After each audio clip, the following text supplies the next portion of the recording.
Greetings, beloveds. This is Amy Caryn Johnson, the Earth Channel, back with another message from Gaia. And today I have a poem to share first, but to give you a little bit of an introduction to what this poem is about. It actually has at least 3 meanings that I'm aware of so far. I live in Colorado. Some of you may know that already.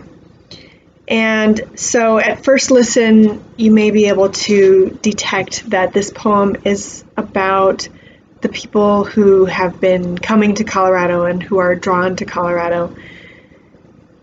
We have experienced quite the population boom here in recent years, quite the migration here, people drawn by the mountains. It's also an allegory for the spiritual path. The mountains in a lot of ways represent our third eyes and the views that we gain once we have that awakening. And it's also a little bit of an allegory for Kundalini. And so after the poem, I will take you through a meditation that may be able to awaken Kundalini energy within you. And I'll explain a little bit more of what that is in case you're unfamiliar with it. But first, the poem. The mountains lure with their promise of views, and once they come, they want to stay. Some find a way to live up there, others just a short way away. They assume that once they get here, their lives will be filled with play, only to discover that all is not as expected in night or day. Dry winds, fires, trading old trials for new, they struggle to find their way. They choke the roads with traffic, the air with smog. They trample flowers, grasses, and creatures. They bring the hustle and bustle they escaped and transplant it right over nature. They don't see that what they sought was always right there inside and in reach of hand. The balance of outdoors and civilization, of solitude and social bands. You'll probably notice that it's a little bit of a sad poem, and it reflects some of the sadness I feel about how not only the people who have lived here for a long time, like I have, I was born here in Colorado, but a lot of the people who come are in a lot of ways loving Colorado to death. They treat it like a amusement park, nature as an amusement park for their use, rather than an ecosystem with which they need to interact and give back to instead of just taking from. So with Kundalini, we will be looking at more balance. It's not that we should avoid nature for fear of damaging it too much, but we should be mindful of how we interact with it, how far we really need to drive in order to interact with it. I mean, nature's right outside our door. We don't have to choke up the air with smog in order to get to it and to access it. And so it's a balance. We came here, we incarnated here on Mother Earth in order to experience certain things and to achieve certain things in the physical. And Kundalini energy is that concept of the serpent energy that rests at the base of the spine, awakening it, and then feeling it rise up throughout our bodies, throughout our chakras. And if you really get into the details of it, there's one that goes up one side. It sort of represents one side of the body, the masculine, and another that goes up the other side representing the feminine, and one that just goes straight up, which I sort of see as symbolic of the tree metaphor that I've spoken of recently. But once it's been awakened, once that energy has awoken within you, that's in a lot of ways the beginning of the work, the beginning of your path. You're just doing it with awareness at that point. So I'll share briefly about my Kundalini awakening experience, which actually happened over 20 years ago. I am so grateful to my friend Dan, who introduced me to a book about Kundalini and also introduced me to a meditation, which was not in that book, which was basically a grounding meditation. And we just, on our own, not together, but he had done it too, visualized the sun coming down through our heads. And I've done similar versions of this on other videos, going and reaching our roots down into the earth with that energy, and then feeling that energy come back up from the earth, up through our bodies, and out through the tops of our heads like branches and leaves. Only the metaphor with Kundalini is more like a snake.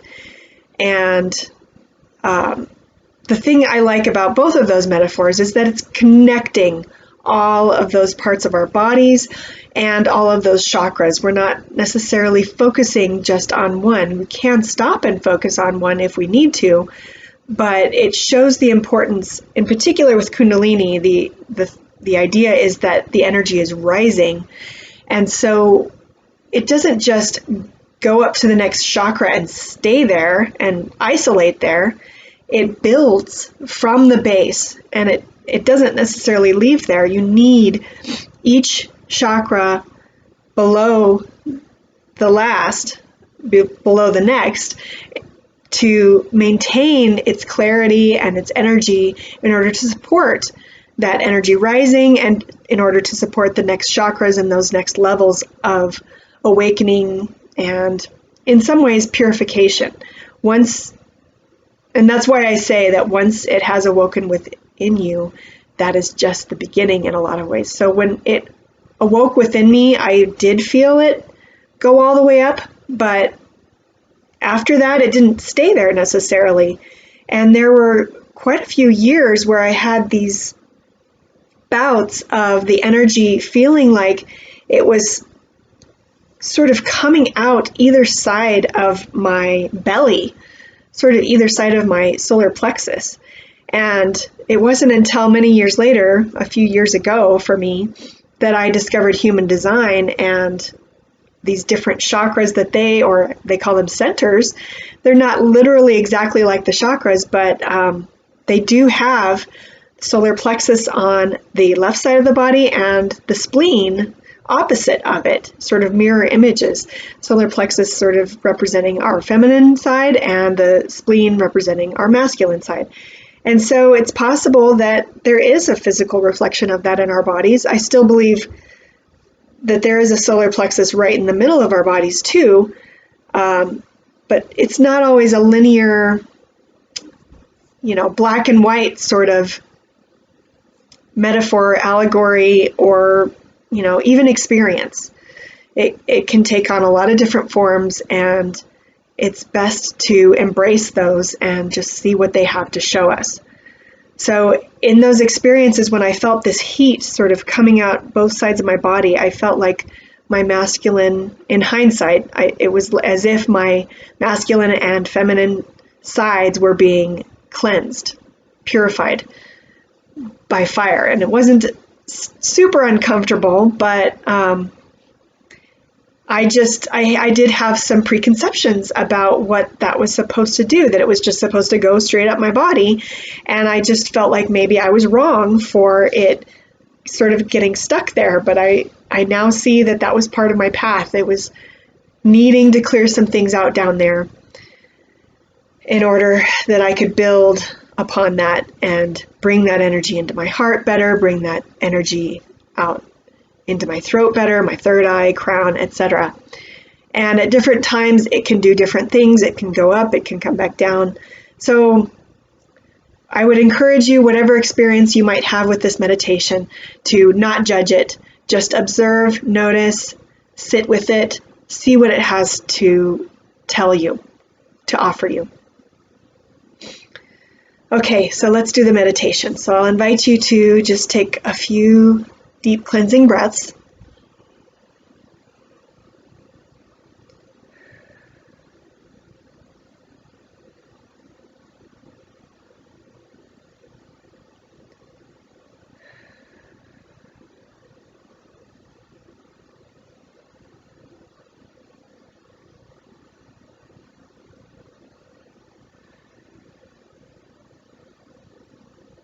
breathing whatever way is comfortable for you.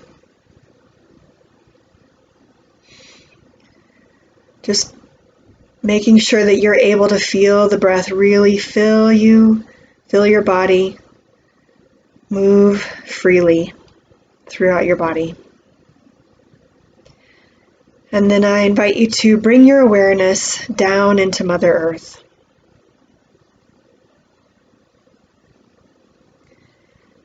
Feel the energy coming from her core and rising up through the earth, through the magma, through the crust, into the roots that I would say are represented by your feet, or your feet representing those roots. Feel that energy coming up through your legs until it reaches your pelvic area. A lot of us hold a lot of shame there, so if you need to stop there and that's all you want to do today, that's completely okay. You can come back to this later if you wish.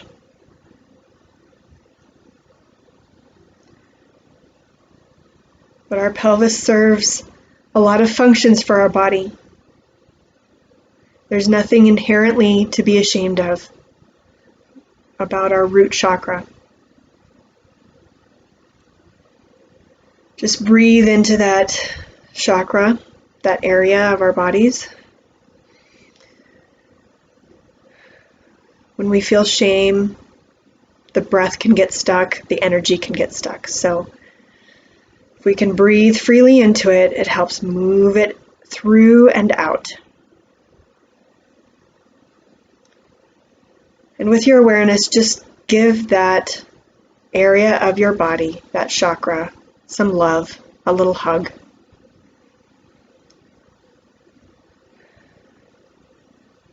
And then I invite you, if it feels good, to feel that energy awaken and begin to rise up to your sacral chakra. Some of us envision that chakra at our navel, some just below, wherever you feel it is for you. Feel the energy moving into that seat of creativity. According to human design, the most powerful center of any of our bodies. The life force.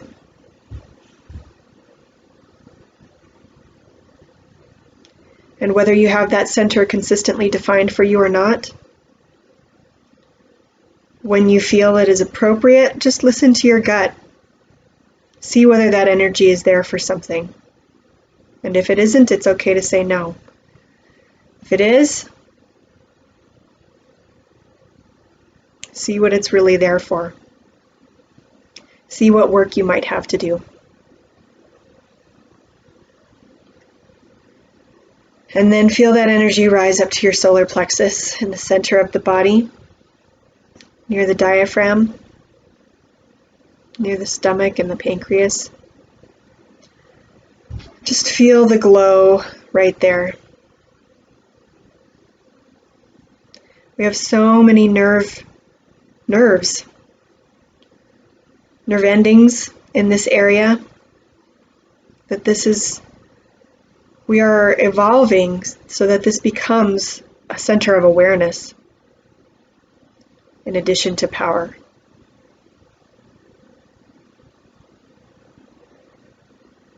We all know power can be used in a lot of different ways. So when you feel energy there,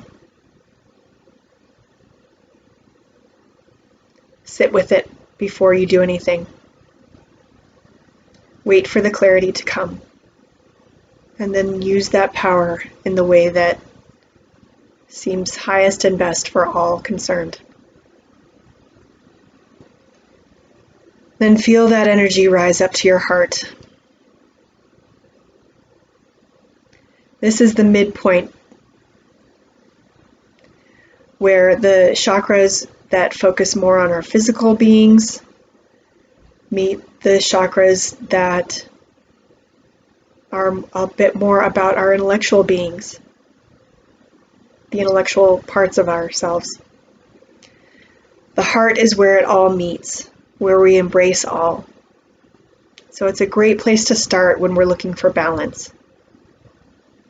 The balance between being alone and the balance of reaching out to our social circles. We can all always love everyone all the time, as long as we're really just talking about love. When that love takes the form of certain directions, certain actions, that's when we need to check in and see whether we have the energy to move that love in that direction. Just remember, the unconditional love needs no action. And now feel the energy and your awareness rise up to your throat chakra.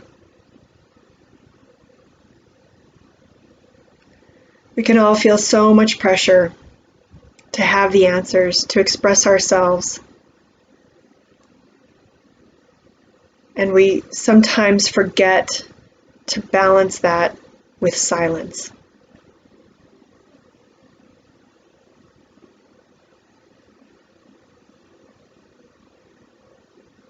When we wait for the energy to come, or we wait for an invitation from others to speak our truths, our voices can sound more clearly and with more power than if we just talk for the sake of talking.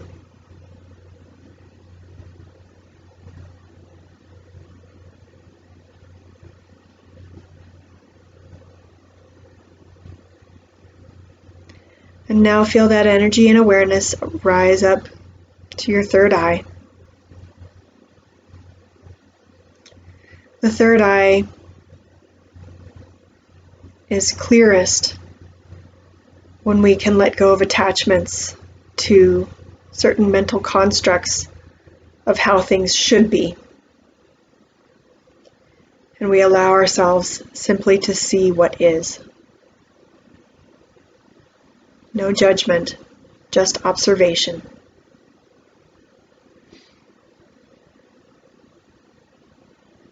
That's why decisions about action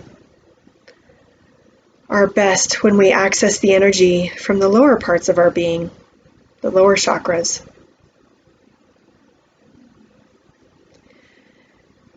And our energy is best used when we have that energy, that impulse, that gut response, that yes, it is there, it is ready to go. Our third eyes simply see the circumstances.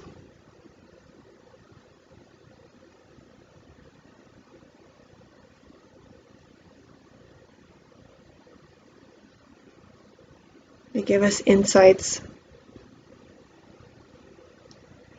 to help us let go when we need to let go. And finally, feel your energy and awareness rising up to your crown chakra. This is the one where we really shine. It can be symbolized by the lotus with 1,000 petals. It can be symbolized by the tree and all its branches, leaves, and even flowers and fruits. And that's also where we orient to the sun and the inspiration that comes from the heavens. We can receive energy here too. All of these chakras are portals in which we can receive energy. But it's best used when we allow it to flow through our whole bodies, not just sit in one place.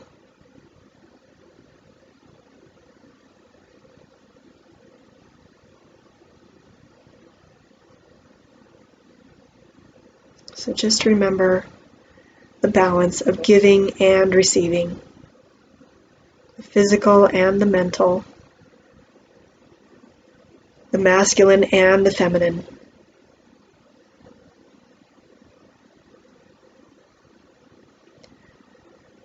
Couple more deep breaths just to feel that energy now flowing easily up and down the spine, up and down the body, moving freely.